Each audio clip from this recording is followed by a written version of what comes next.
యేసు నామాన్ని రోజుకి ఎన్నిసార్లు మనం జపించగలుగుతున్నాం? యేసు నామములో ఉన్న శక్తి ఏంటి అని చూసినట్లయితే అపోస్తుల చర్యలు 3వ అధ్యాయంలో పేతురు, యోహాను అందమైన దేవాలయం దగ్గరికి వెళ్ళినప్పుడు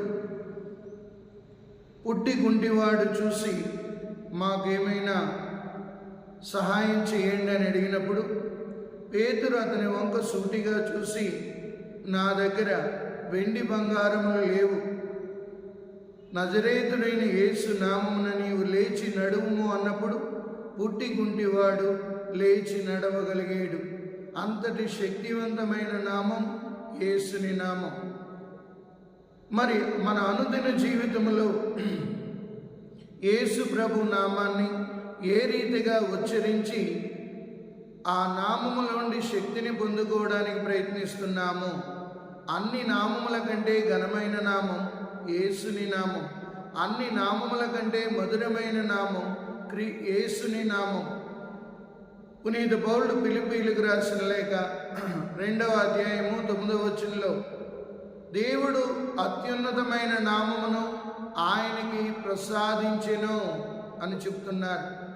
మరి దేవుని బిడ్డలమైన మనం ప్రతిరోజు కొంతసేపైనా ఆయన నామ జపాన్ని చేయగలుగుతున్నామా? ఆయన నామాన్ని ఉచ్చరించడానికి ఇష్టపడుతున్నామా? ఆయన నామం పేరిట ప్రార్థించడానికి ఇష్టపడుతున్నామా? ఒక్కసారి ఆలోచించాలి.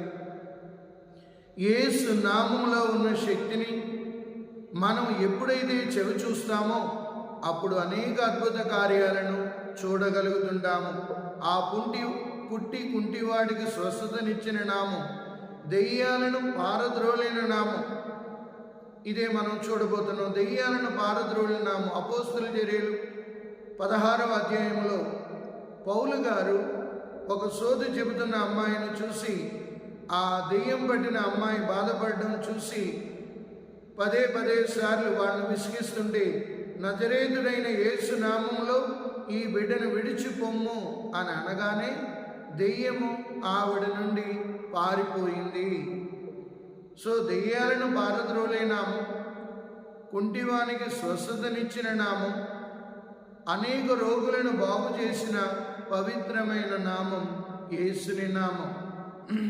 అందుకే మన అనుదిన జీవితంలో కూడా ఏ ప్రార్థన చేసినా, వేకువజామునే లేచినా యేసు నామాన్ని జపించగలుగుతున్నామా? అత్యున్నతమైన